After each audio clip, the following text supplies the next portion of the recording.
Alright. Hey, kamusta po mga kaistorya?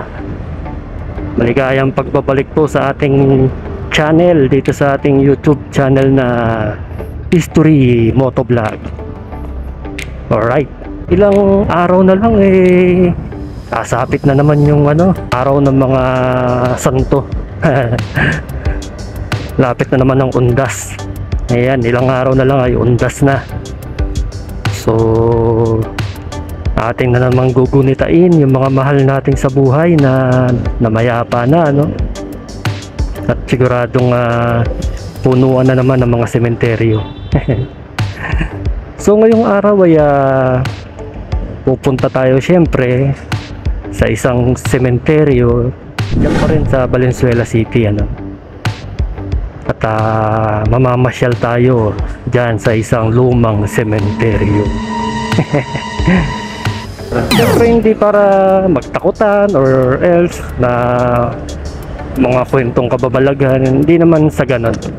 Pero pupunta tayo dun sa isang lumang sementeryo kung saan naging parte na ng memories ng ating kabataan, especially sa ating history. Dahil doon sa lumang sementeryo na yan sa may Valenzuela City, may mga kilalang tao na nakalibing, Wow! mga taong may malaking naiambag sa kasaysayan natin. Kasi kung hindi nyo maitatanong, ako na magtatanong.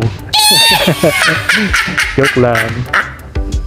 Ang lumang sementeryo po na yun, minsan na rin ginagamit sa mga pelikula, dahil ginagawa siyang location site ng mga movie, especially mga movie nung araw, mga 1950s, 60s, mga ganyan, Ayan, ginagawa siyang shooting area, shooting location. Unang-una na dyan si ang ating national artist for tama ba, for movie. Meron pa nun, tama ba ako? Paki-correct na lang po ako dyan sa comment section kung may mga mali ako nababanggit, po. Pasensya na. So ayun nga, ang ating national artist na si Fernando Po Jr. Madalas siya dyan sa sementeryo ng Pulo, Diyan sila madalas nagsishoot. Kasama niyan minsan sa isang movie si Jess Lapid, yan, kung kilala niyo siya. And then si former President Joseph Estrada, yan, nakasama niya diyan. So ngayon po tayo po ay nasa nasa QC, Quezon City. At tayo po ay dito napadpad, di ko alam kung ba't tayo dito napadpad. Shortcut na ito, kaysa doon tayo dumaan sa sa EDSA. Dahil hindi ko alam kung masikip ngayon or maluwag na, dahil nga long weekend nga raw ngayon. Iba siguro nag-uwian na ng probinsya, ganyan, or kung saan man namasyal na. At ewan ko lang kung lumuwag na tong Metro Manila. Kung lumuwag man yung Metro Manila, mas okay, doon na lang sila. joke lang ulit. Alright, so mabalik tayo kay kay FPJ, etong Roosevelt Avenue, ayan, sa kanan natin. Yan, pinangalan na sa kanya yan, Hindi ko alam kung late na tayo sa balita, pero sa mga hindi pa nakakaalam, ayan, etong Roosevelt Avenue dito sa may Muñoz, pinangalan na kay namayapang Fernando Po Jr. Kaya ang pangalan niya ngayon ay Fernando Po Jr. Avenue. Ayan. At kung bakit sa kanya pinangalan, alamin natin yan sa mga susunod na episode natin. Alright, let's go. And then marami tayong pag-uusapan, kung ano man yung mga ginagawa natin nung kabataan natin, dun sa mga lumang sementeryo, especially tayo mga batang 90s, Yes! lalo pag undas, di ba? Kwentong lang, konting kwento lang na yung mga pag-undas, pagdating sa mga sementeryo, lalo pagka yung sinasabi nilang patayan na ng kandila. Kukunin mo na yung mga tulo ng kandila, ganyan, tapos ibebenta mo, tapos sa mga kabili barkada mo rin. Tapos ibebenta nila ng mas mahal, di ba? Negosyo kaya ganun ang mangyayari. Andyan pa yung kung naaalala nyo yung kandila, kung tawagin nila dragon, yung kulay pula na may drawing na dragon, pag nakuha mo yun, ay naku, jackpot ka, kasi mahal yung kilo nun. So yun nakakatuwa na yung mga ganung bagay yan. Mamaya tutuloy natin ang ating kwentuhan pagdating natin doon sa sementeryo. Alright, tayo po ay nasa Del Monte Avenue pa rin, pero kantuhan ng pupuntang C3 yan. Araneta Avenue. Ayan. G. Araneta Ave. Mahirap sumabay dun sa mga truck doon dito na tayo dadaanan. Less ang lubak ng kalsada dahil dun daanan nga ng truck, kaya sobrang durug-durug na yung kalsada, sira-sira na yung daan. So dito na tayo dadaan. Alright. So wala naman tayo masyadong makikita rito, kaya mag-instant transmission na tayo doon sa sementeryo na luma dyan sa Pulo. Okay, so let's go. Dito tayo.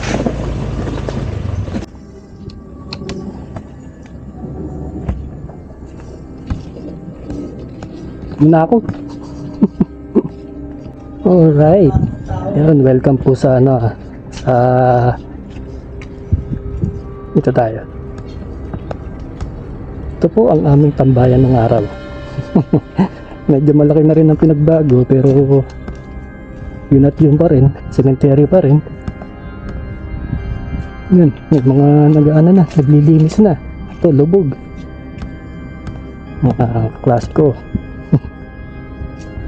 So yun nga po, saan pa tayo? Ito, dito. Yan, dito kung lubog. Ito yung mga lumang musileo rito. Yan, lubog na. Yan ang aming tambayan ng araw.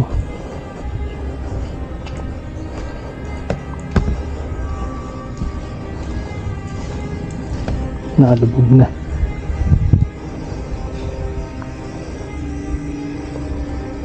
Wawa naman yung mga patay.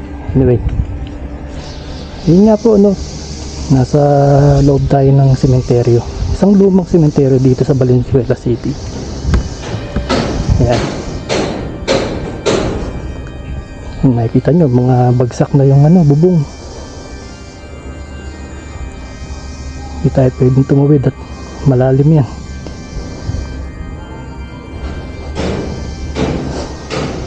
So yun, kwentuhan lang tayo, dahil nga nalalapit ang undas, napapanahon itong mga ganitong kwentuhan. Dito po sa sementeryong ito kami laki.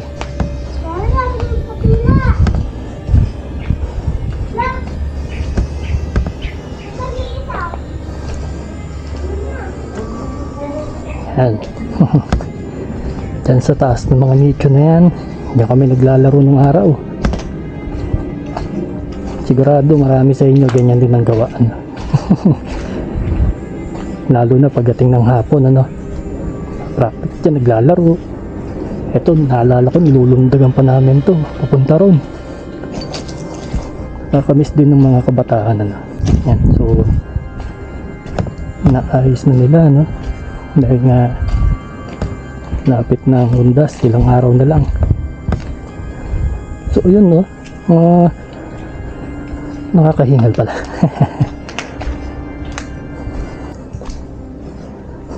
So iba sa atin kinakatakutan tong mga sementeryo na. Pero sa amin nung bata kami, nagawa ng playground. Yun, may isda pa. Nagawa namin palaruan to. Hindi naman siya nakakatakot. Tsaka isa pa, marami sa atin mga Pilipino, traditional na natin yung yung pag-undas, nagtatakutan. Hindi na maalis yun, no? Kasi tradisyon na. Pero alam niyo ba kung kailan nag-start talaga ang undas sa Pilipinas? Saan siya nagmula? Alamin natin. Actually, nag-start daw yan, siyempre, way back Spanish era pa, ano, panahon pa ng mga Kastila.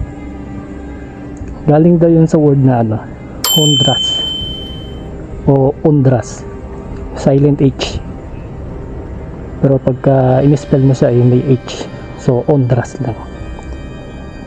Tapos tayo daw mga Pilipino alam niyo, may sakit daw na hindi mabigkas na maayos yung mga wording, mga salita noon araw. Tulad ng sibuyas. Ang bigkas daw nung araw niyan ay sibuyas, parang ganun. So yung mga ganung mga wording, paglipas ng panahon, nagbabago na. Tulad ng salitang undas, na nagmula sa salitang undras, na ang ibig sabihin ay to honor, to honor. To honor. So mga Kastila ang nagano sa atin yan, pasimulaan. Kaya ngayon yan, naalalahanin na din natin yung mga mahal natin sa buhay na namayapa, dito sa mga sementeryo. Magiging busy na naman sila dahil once a year lang ito, Tapos paano nag-start no na November 1? Actually yan parang alam niyo yung mahal na araw, 'di ba? May 3 araw na yung Huwebes, Biyernes at Sabado na Triduum na tinatawag. So sa undas ganun din, October 31, November 1 at 2. So yung unang araw is October 31, All Hallows Eve na tinatawag, Tapos yung November 1, All Saints Day. Tapos yung November 2 is All Souls Day. Ayun yung araw ng mga kaluluwa. Pero nasanay tayo dito sa Pilipinas na November 1 ang paggunita sa araw ng patay. Ayun po ang kasaysayan ng undas, po. And balikan natin tong sementeryo ng Pulo. Actually, nandun sa harap, mamaya pupuntahan natin, sana makita pa natin. Ikot lang tayo dito. Yun. Ito nung araw, palaruan din namin to. Ayan, kaso ngayon lubog na siya.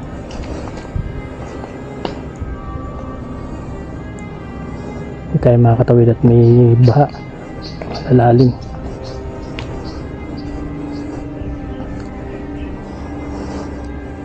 So ayan, tayong pwede lumusong at malalim dyan. So dito madalas kami maglaro ng taguan, alam niyo yung mata-mataya, parang ganun.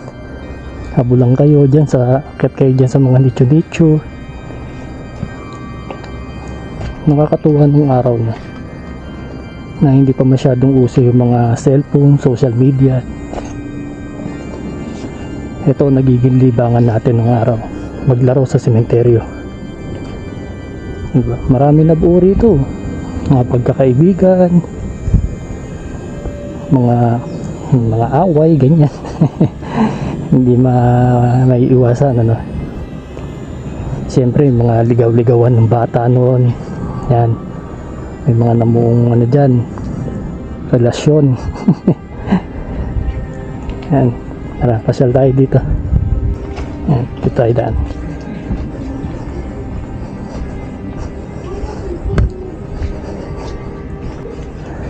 Yun, dito tayo. Tubig yata.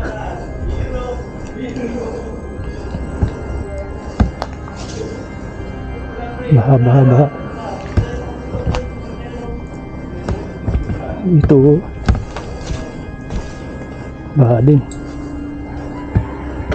Grabe yung mga lubog na. Ayan, luman-luman na rin, Ay, tayo. Balik tayo sa pinanggalingan natin. So ito ay isa sa mga lumang sementeryo nga dito sa Metro Manila. Yan. At pasyalan natin yung sinasabi ko kanina, mausoleo na may nakapetsa ng kamatayan na ano, 1800. Yan. Yan. Wala na, lubog na pala. Hindi na natin makikita yung laman.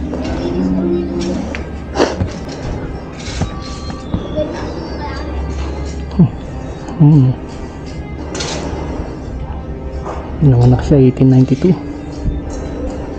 Namatay siya ng 1958. Lubog na. Yan, isa sa mga lumang ano. Hindi na makita yung nakalibing na 1800. Masyado nang malalim. Mga naglalaki ang ano, mausoleo.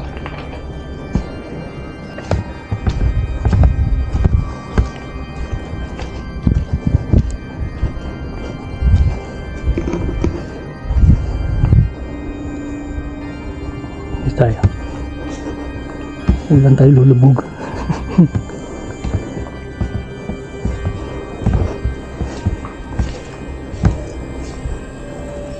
Yun, nabog na. Hindi nakita yung mga ano.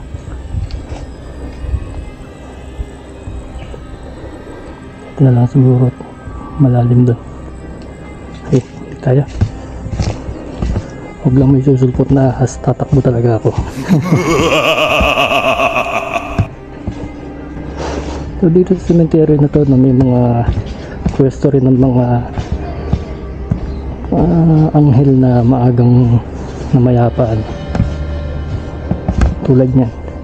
Ayan, sa likod ng mausoleo na to, dito.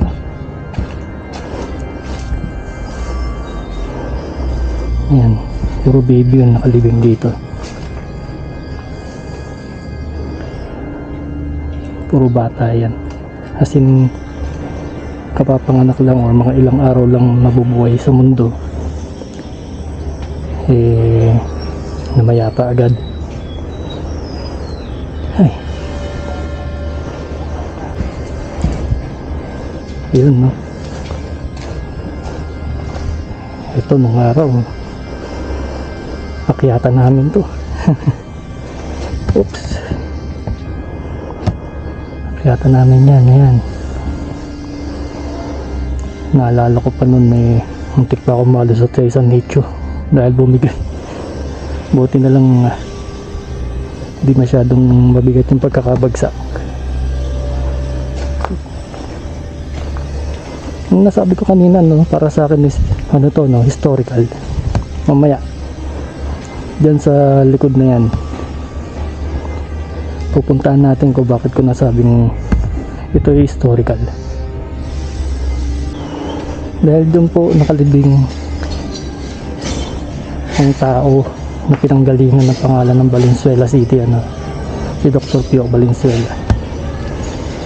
Ito kinatatayuan natin, yan likod na yan, dyan siya nakalibing. Yan, puntahan natin maya at meron lamang libing. Tapos katabi niya isa rin kilala ngayon, may malaking parang ano ba to, tower ba to? Oh, yun,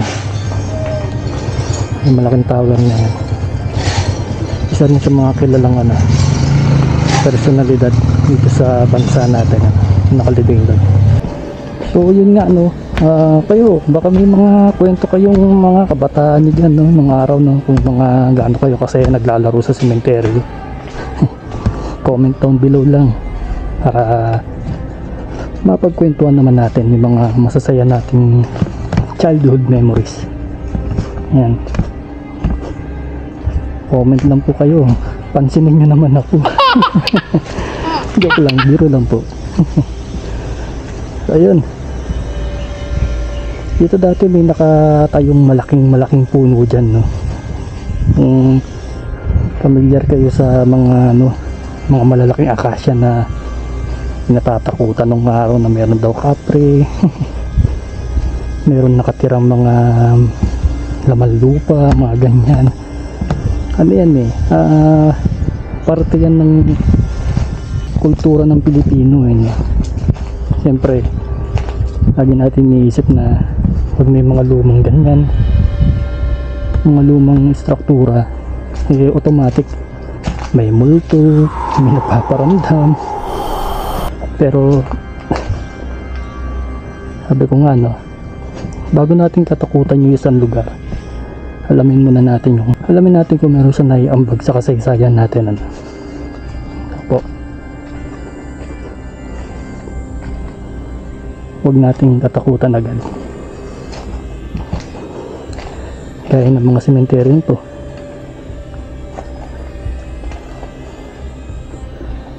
For sure marami sa inyo dito nakalibing yung mga mahal sa buhay. Payag ba kayo na yung pinaglalagakan ng mga mahal nyo sa buhay kinatatakutan ng iba? Diba hindi? So itong sementeryo huwag natin katakutan dahil ito ang huling hantungan ng katawan lupa ng mga namayapa nating mahal sa buhay. At minsan na rin nating naging playground kasama ng mga namayapa na, diba? Mga bago na uso yung mga war game, no? Yung mga air gun. Dito muna yung mga pellet gun muna. Mga baril-barilan na pellet gun, no? Ayun muna uso dito nun. Dito kami naglalaro nun. Kaya sobrang saya ng memories ng kabataan ko dito. Sigurado kayo din. Dahil lalaro kayo ng tagu-taguan. Tapos kung bully kayo, tapos yung ugali nyo ay malademonyo. Pag di nyo trip yung taya, umuwi kayo lahat. Kaya kawawa yung taya, naghahanap ng wala.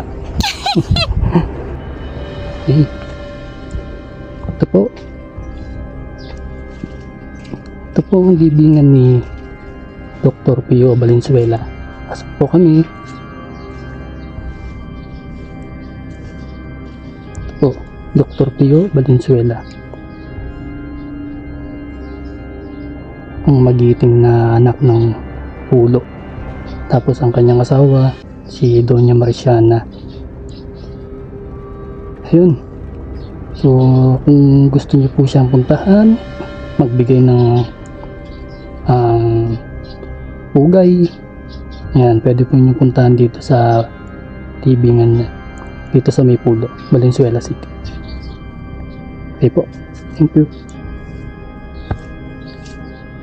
And then dito naman po sa harap, no, isa pang kilalang mga tao dito, no. Ito naman po libingan ng mga Santiago. Hindi na po natin titignan na para para privacy na rin ng nakalibingan. Ito lang tayo. Pamilya Santiago. Yan, sila nila Raymart, nila Seruel, Santiago, yan. Hindi ko lang alam kung yung tatay nila, lolo nila yung nandiyan. Kasi alam naman natin na si Direk Pablo Santiago, alam ko nandiyan. Okay. And then sa harap naman nito, ito. Yan. Ito naman po nakalibing si Dr. Ciriaco Santiago. Kung hindi nyo po siya kilala, siya lang naman po ang chief ng Premier Cinema. Ang ganun. Ka-level nila yung LDN, Sampaguita, Pictures, yan. Siya po yun. And then meron pong memorial award na pinangalan sa kanya, no? Yung Dr. Ciriaco Santiago Memorial Award na ibinibigay sa mga artista, no? Parang kahilera ng yan, PAMAS. Ganyan. Yung isa sa mga nakakuha nun, si siyempre siya, PJ, si Susan Roses, ayan. Ito po ang libingan ni Dr. Dr. Siriaco Santiago. Dito po yan sa bayan ng Pulo, Valenzuela. Dahil dito rin po siya pinanganak sa Pulo, Valenzuela. Po. Yan yung mga kilalang tao na nakalibing dito sa Pulo Public Cemetery. Alright. Santiago. And then dito naman si Dr. Pio Valenzuela. Ang mga lumang sementeryo na nagbigay ng kilabot sa marami sa atin at masayang alaala naman ng kabataan sa ilan. Dahil sa panahon ng kamusmusan na puro laro pa lang ang inaatupag ay naging malawak itong playground. Pero kung ano man ang naging alaala ng lumang sementeryo sa atin, sana ay mas mangibabaw pa rin ang naging halaga ng lugar na ito. Lalo't ito ay naging huling hantungan ng mga Pilipinong malaki ang naging ambag sa bansa sa larangan ng telebisyon, medisina at marami pang iba.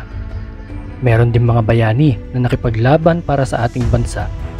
At syempre, ang mga mahal natin sa buhay na bumuo ng ating pagkatao. Kaya sana sa panahon ng undas ay mabigyan natin ng oras na malinis at maasikaso ang mga lumang sementeryo bilang pagbibigay galang na rin sa mga nakahimlay sa lugar na ito. At alam niyo ba mga ka-history na isa ako sa mga may masasayang alaala sa mga lumang sementeryo? Hehe.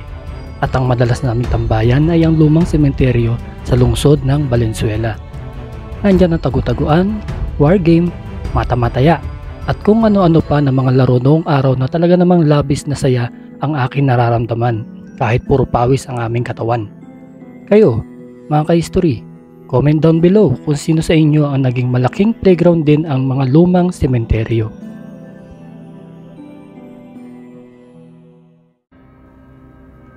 So yun nga po mga ka-istorya, no? Bago natin tapusin itong ating vlog ngayong araw, nais ko lamang ibahagi sa inyo itong kakatuwang nangyari sa atin. Naalala niyo yung video ng Arkong Bato? Ang tawag ko kasi doon summarize video, yung bang sinasummarize mo na yung buong vlog. Ito po. May mga istruktura sa ating bansa ang may malaking naiambag sa ating kasaysayan, kagaya na lamang ng Arkong Bato sa lungsod ng Valenzuela, na nagsilbing palatandaan sa mga lugar ng Nooy, Bulacan at Rizal. Diyan po sa video na yan, kung mapapansin niyo yung voice over, habang bino-voice over ko po yan, kung tatanungin niyo po yung lugar, talagang nakasarado lahat ng bintana, ng pintuan. Kasi nasa isang kwarto lang ako pag nagbo-voice over na. Kasi nga, mas gusto ko yung tahimik lang talaga, wala kang maririnig na ibang tunog, ibang ingay. Tapos yun, bago mag-start yung voice over ko na yan, may parabagang boses ng babae na puwasok do sa audio natin. Although wala naman akong kasama do sa kwarto na yun nung panahon na yan. Pero yun nga, may pumasok na boses ng babae. So ito, para marinig nyo. May mga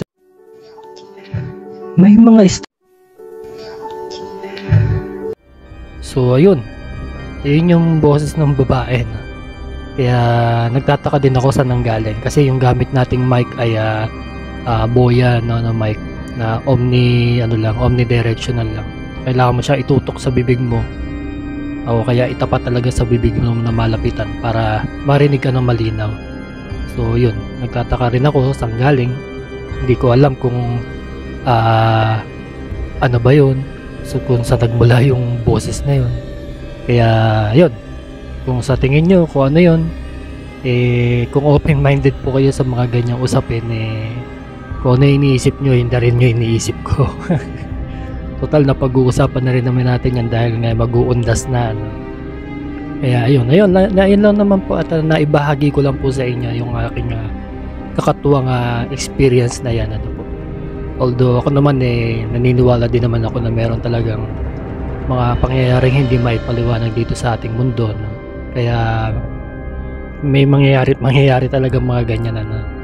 Kaya yun, Ayun mga kaistorya, baka meron kayong mga kwento about sa mga paranormal experience na mga naranasan nyo, no, sa buhay nyo.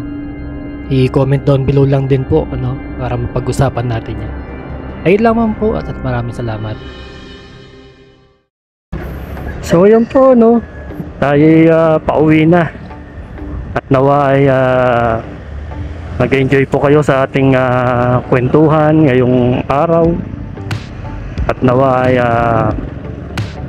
nakapag-reminisce tayo, no, sa ating mga alaala ng ating kabataan dyan sa mga lumang sementeryo. Lalo tigit dyan sa lumang sementeryo ng Valenzuela City dyan sa bayan ng Polo, no? And lalo tigit sana ay may natutunan tayo, no, lalo na sa ating kasaysayan, no? And nawa sa panahong ito, no, ay maalala natin yung mga mahal natin sa buhay na namayapa na, no. Minsan lang to sa isang taon, kaya bigyan natin sila ng panahon, no, kahit na sila ay wala na dito sa mundong ibabaw. Maano nila na naalala natin sila. Muli, samahan nyo lang kami ulit sa mga susunod pa nating mga biyahe, no? At yun nga po, lagi kong pinapaalala, no? Kung meron po kayong mga alam na makasaysayang lugar dyan sa area nyo po, ano, mga landmark na may malaking naiambag sa ating kasaysayan, i-comment i-comment down below lang po dyan sa ating comment section. At papasya lang po natin yan, atin po lilibutin yan. And makilambing po ulit, no, mga subscriber natin, mga bago manonood. Kung bago lang po kayo rito sa page na to, sa channel na to, makisuyo lang po at makilambing ng pindutin nyo lang po ang subscribe button, ano po. I-click lang din po ang notification bell para na sa ganun ay maging updated tayo sa mga susunod nating mga vlog, mga video na i-upload. Muli po, ito po ang inyong history motovlog na nagsasabing pag-aralan natin ang kasaysayan upang ang buhay natin ay madagdagan ng saysay. Alrighty, ride safe everyone and God bless.